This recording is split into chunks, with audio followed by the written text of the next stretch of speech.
Hello everyone, welcome back to Captain Aviation. Welcome here on the channel on another video about on the PPL, on the Private Pilot License, UK CAA license that we'll be going through another video on the theoretical knowledge.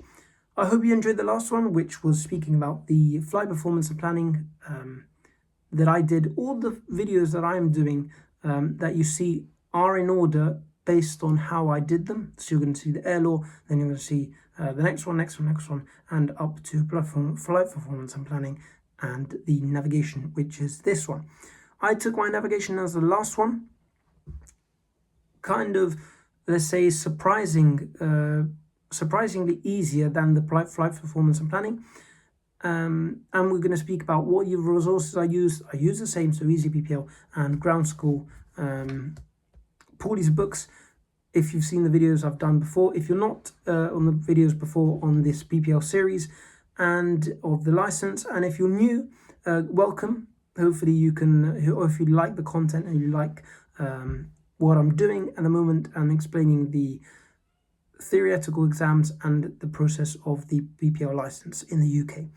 So we're going to be, for this exam, it's 45 minutes as well as a PPL, as a flight performance and planning, and it is 12 questions, same as the flight performance and planning. So navigation and flight performance and planning have the same questions, which are 12, same pass rate, 75%, which is a pass rate 75% of all of the exams on the UK CAA theory exams, all the same, all 75%.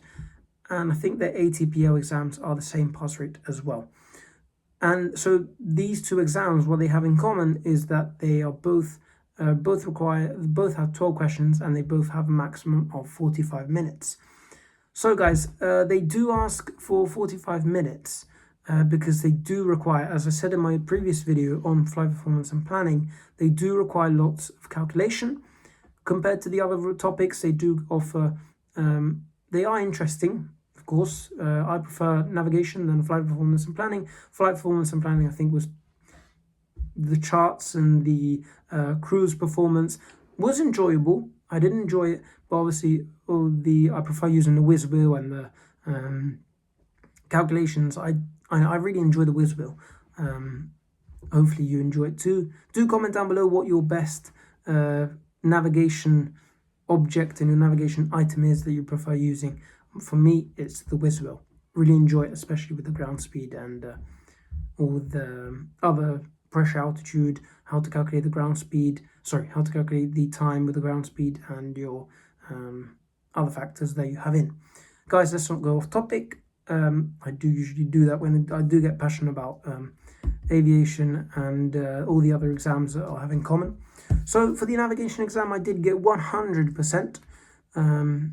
Not going boasting. I did get 100%.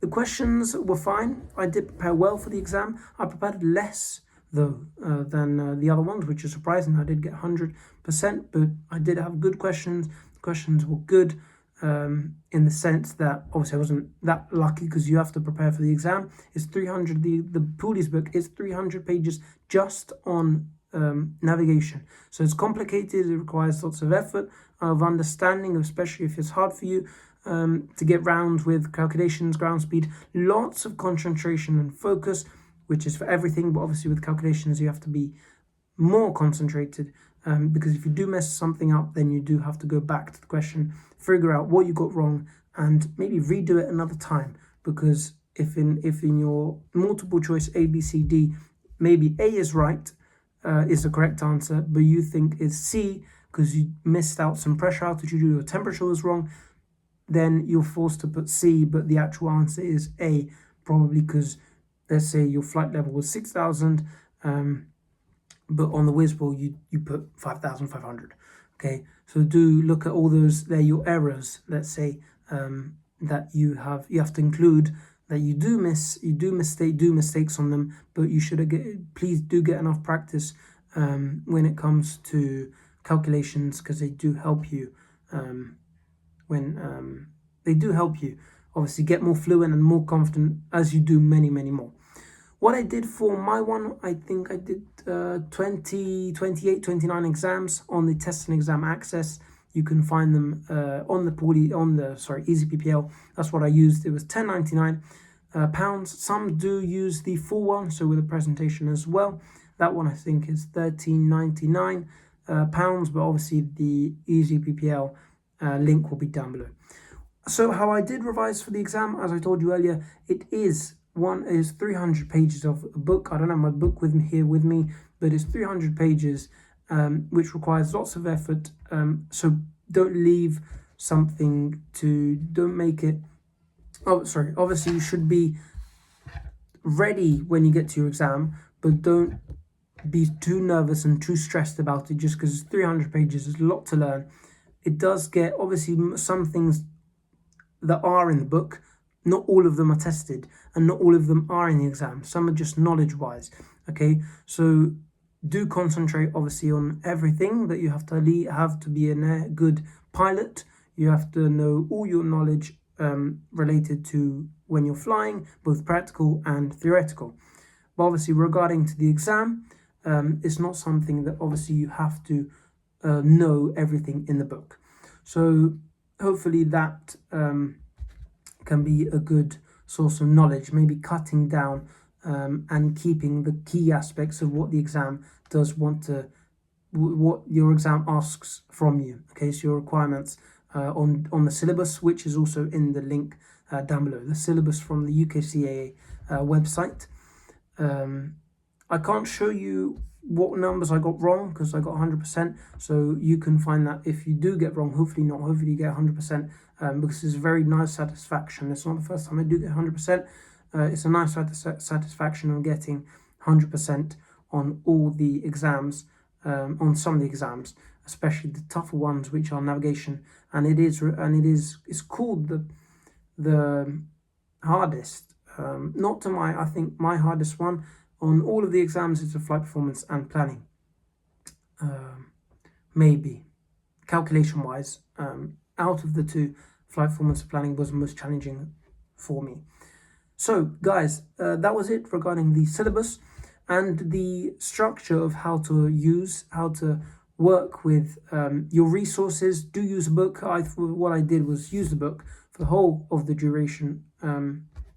Just use a book, and then I used the Easy PPL website, which is very, very useful, and I do recommend it highly, especially if you do have some trouble getting your head around some calculations and some theory as well. It does have smaller answers,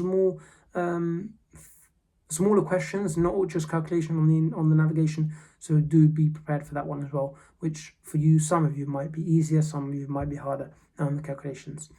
Guys, if I did miss anything out, this is the end of the video. If I did miss anything, please do comment down below.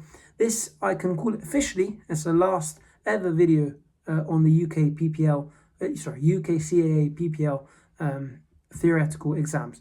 I do have an oral as well that I'll be speaking about that in the future, but the theory exams, that's all. And once you've done your theory exams, you can take your skill test. I think you can take your skill test before doing your oral exam, RT, radio telecommunication exam. Guys, if you did find this useful video, give it a thumbs up. It's really appreciated to see your support.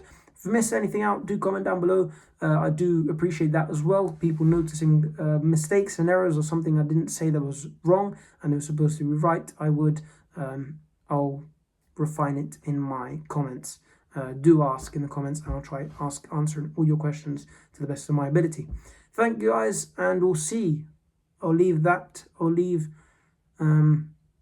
hint or a secret. Let's keep it a secret for what will be coming next. Thank you guys, and I'll see you in the next videos. Bye. Take care.